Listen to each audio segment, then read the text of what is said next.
সবাই আসলে পাগলের মতন ঢুকে কে? আব্বা, আমি ছোট মানুষ, আপনার জন্য সামান্য উপহার নিয়ে আসছি। লাগবো না বাবাজি, বড় জামাই উপহার নিয়ে আসছে, তার উপহার দেখে আমি বুঝতে পারছি তুমি কি নিয়ে আসতে পারো। আব্বা, এই ছাগল দিয়ে কি আর হাল চাষ করা যায়? না, বলদ দিয়ে আলসাস হয়। তুমি বলো কি আনছো দেখাও। আপনি আমার সম্মানিত শ্বশুর আব্বা, আমার মুরব্বী।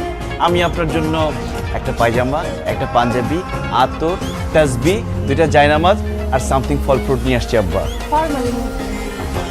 এগুলো আপনার জন্য আব্বা, নেন। বাবা বাবা, আমার একদম কলজেটা ঠান্ডা হয়ে গেছে। জামাই তুমি জানো আমি পায়জামা পাঞ্জাবি তো পরি, আর এই আমার জায়নামাজটা না পুরানো হয়ে গেছিল। খুব ভালো করছো, একটা নতুন জায়নামাজ তুমি আমার দিলা। তসবি, আতর দেখছো, বাবা বাবা, আমি তো সবসময় আতর গায়ে মাখাই, দেখো না আতরের গন্ধ আমার গায়ে। খুব খুশি হয়েছে বাবাজি, তোমার উপরে খুব খুশি হয়েছে। কিন্তু এই যে বড় জামাই, তোমার উপরে কিন্তু আমি একটু কেনসেট মাইন্ড করছি।